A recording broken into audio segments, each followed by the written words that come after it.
Manipur ki ahanba neuro patients ke amatangairaba specialized hospital neuro emergency trauma net multi speciality hospital singjai mathak tongtham likai da handuk chare hospital asna maruina BP stroke brain tumor lambi ki khudong thiba spinal disc prolapse spinal tumor amadi migraine chingba layengli hospital asida neuro ki layeng bar changba afaba makhal ki khusu khulai amadi machine marang kai de lei masina kokal mari lenaba tongan tonba makhal ki anaba sing ningthina layengli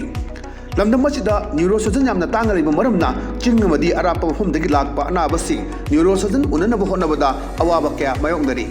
masida sunatna matam tintana anaba lainguna maram oraga kudong thiba kya su mayongdari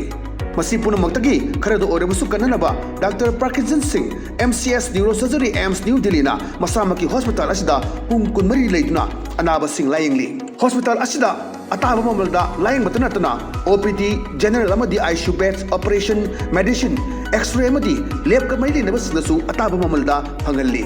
ngasi magdenshin biro amadi kudong saba singa silobiyo hena ku bamrol gi damak hospital asigi telephone number 7005534166 natraga 8974572154 da pau phabirak yagani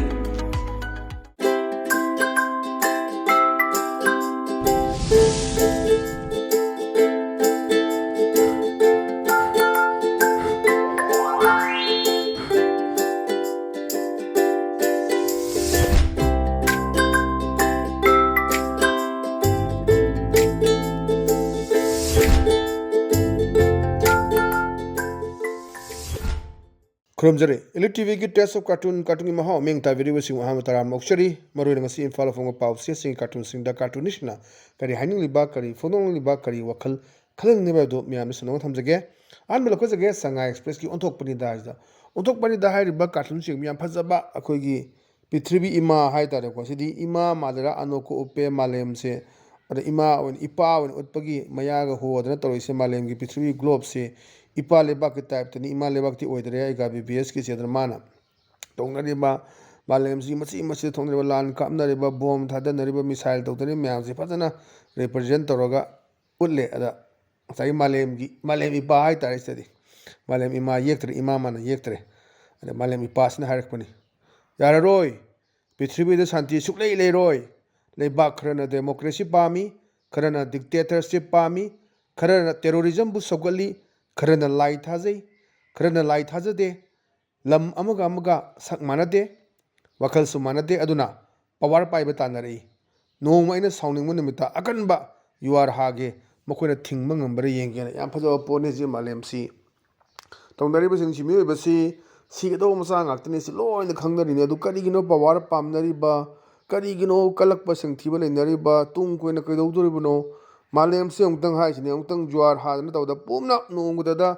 pulap hare ningo malem pumuje pulap tumgi doini khana davida haji yengo migi hospital ana bale bidi missile capsule degi submarine toroga thugai tawriba nuclear gi war tongna bu khonai kari na moina khali je moisi wakhan je khandrabra peace oina santi ni nuaina amaga mateng pang nungai na lebido pamdabra mi se angak pani ko mioi base line sare mi se na kalak pa yeng thiba mi hoba suguma mayam ama leiba mayam utpa adum yam phajaba adumba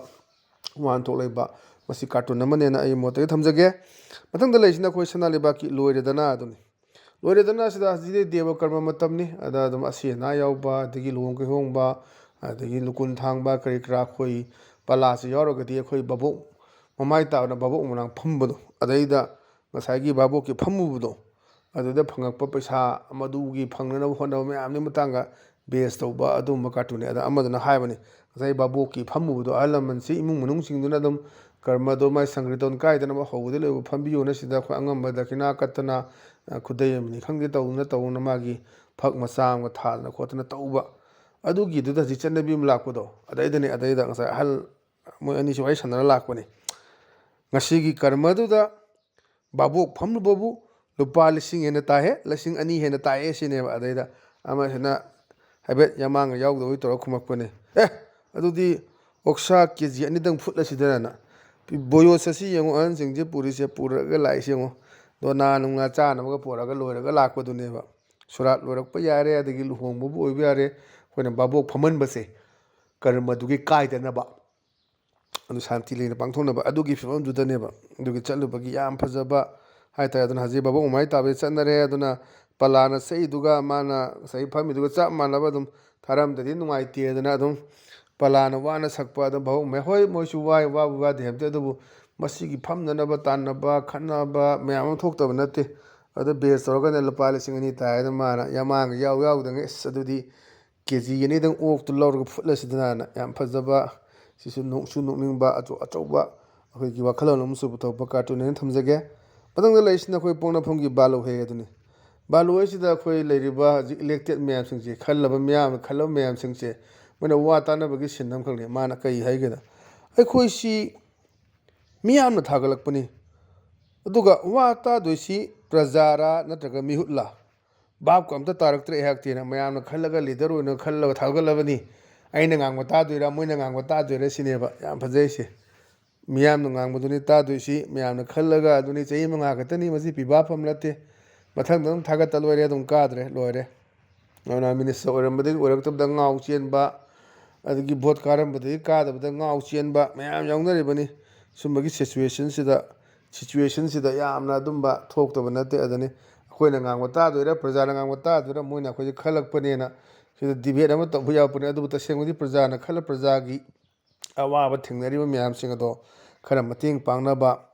ꯂꯩꯕꯥꯛ ꯁꯦꯝꯅꯕ ꯂꯣ ꯁꯝꯅꯕ ꯑꯗꯨꯒꯤꯗꯃꯛꯇ ꯃꯤꯌꯥꯝꯅ ꯊꯥꯒꯠꯄꯅꯤ ꯑꯩꯈꯣꯏꯒꯤ ꯍꯥꯏꯅ ꯀꯥꯎꯔꯣꯏꯗꯕꯅꯤ ꯈꯣꯡꯕꯥꯜ ꯈꯔ ꯇꯧꯅꯕ community hall ꯁꯥꯅꯕ ꯄꯣꯠꯌꯦꯡ ꯆꯦꯡ ꯈꯔ ꯄꯤꯅꯕ ꯑꯗꯨ ꯅꯠꯇꯦ ꯍꯣꯏ ꯑꯗꯨꯁꯨ ꯇꯧꯒꯗꯕꯅꯤ ꯑꯗꯨꯕꯨ ꯌꯥꯝꯅ ꯂꯨꯔꯕꯗꯤ ꯂꯩꯕꯥꯛꯀꯤ ꯀꯔꯤ ꯇꯧꯕ ꯌꯥꯒꯦ ꯀꯔꯝꯕ ꯅꯤꯌꯣꯝ ꯀꯥꯅꯨꯟ ꯂꯣ ꯁꯦꯝꯕ ꯂꯩꯕꯥꯛꯁꯤ ꯏꯪ ꯇꯞꯄ ꯄꯨꯔꯛꯀꯗꯒꯦ ꯍꯦꯟꯅ ꯌꯥꯏꯐꯅꯕ ꯄꯨꯔꯛꯀꯗꯒꯦ ꯍꯥꯏꯕꯁꯤꯒꯤ ꯈꯟꯅꯕꯗꯨꯅ ꯌꯥꯝ ꯗꯔꯀꯥꯔ ꯑꯣꯏꯁꯦ ꯑꯗꯨꯅ ꯌꯥꯝ ꯐꯖꯕ ꯁꯤꯁꯨ ꯀꯥꯔꯇꯨꯟ ꯊꯝꯖꯒꯦ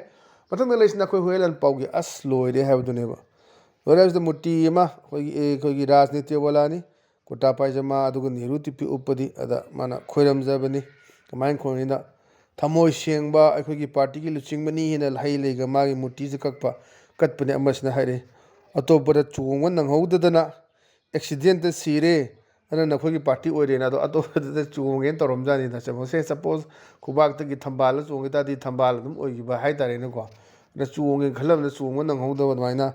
ꯄꯥꯔꯇꯤ ꯑꯃ ꯌꯥꯎꯒꯦ ꯅꯪꯍꯧꯗꯅ ꯑꯦꯛꯁꯤꯗꯦꯟꯗ ꯂꯩꯈꯤꯗꯕꯗꯨꯗ ꯑꯗꯨꯗ ꯑꯩꯈꯣꯏꯒꯤ ꯄꯥꯔꯇꯤꯒꯤ ꯊꯃꯣꯏ ꯁꯦꯡꯕ ꯂꯨꯆꯤꯡꯕꯅꯤ ꯀꯥꯏꯅ ꯍꯥꯏꯕꯒꯤ ꯌꯥꯝ ꯅꯣꯛꯅꯤꯡꯕ ꯑꯗꯨꯝꯕ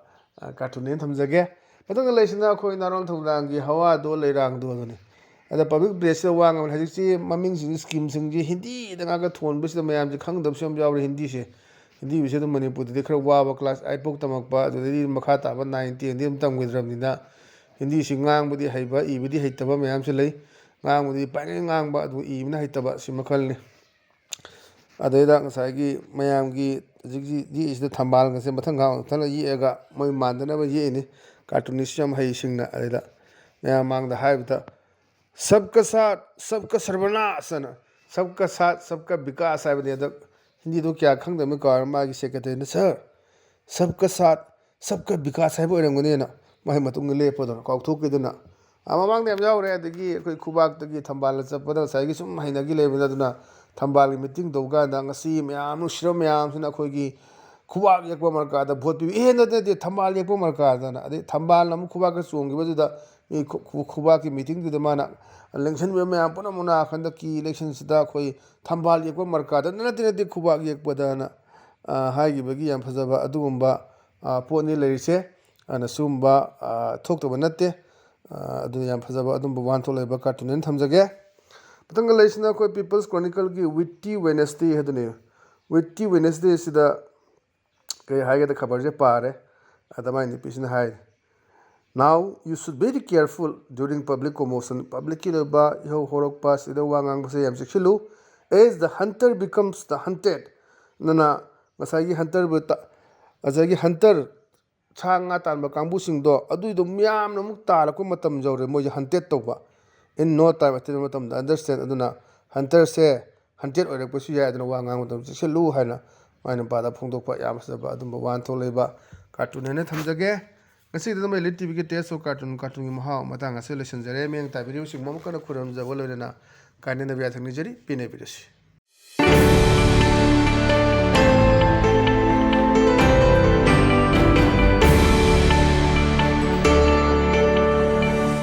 पेशेंट्स के तंगाइरबा specialized hospital neuro emergency trauma नेट मल्टी स्पेशलिटी हॉस्पिटल सिंगजमई मथक टोंगथाम लिकाइदा हांदोकचरे हॉस्पिटल असना मरुइना बीपी स्ट्रोक ब्रेन ट्यूमर लम्बी की खुदोंथिबा spinal disc prolapse spinal tumour अमदी माइग्रेन चिंबा लायंगली हॉस्पिटल असदा न्यूरो की लायंग चंबा अफब मखल की खुसु खुलाई अमदी मेशिन मरांग कायदे लई मसिना कोक मरी लेनबा तोंगान तोंबा मखल की अनाबसिंग निंगथिना लायंगली लमदम मसिदा neuro surgeon यामना तांगरिबा मरमना चिंगमदी Arap मफमदगी Lakpa अनाबसिंग neuro surgeon उननब होनबदा अवाबा क्या मायोंगदरी मसिदा सुनतना मतम थिंथना अनाब लायंगना मरम ओरगा खुदोंथिबा क्या सुमायोंगदरी मसी पुनमक्तगी खरदो ओरबसु कन्ननबा doctor Parkinson Singh MCS neuro surgery AIIMS New Delhi ना मसामकी हॉस्पिटल असिदा पुंग कुनमरी लेदुना अनाब सिंह लायंगली हॉस्पिटल असिदा अताब ममलदा लायंग मतनतना ओपीडी जनरल अमदी ICU beds operation medicine x ray अमदी लैब कमई लेनबसु अताब ममलदा फंगल्ली ngasimaglenshin biro amadi kudong saba singa silobiho hena kubam road gidamak hospital asigi telephone number 700553416 natraga 8974572154 da pau phabirak yagani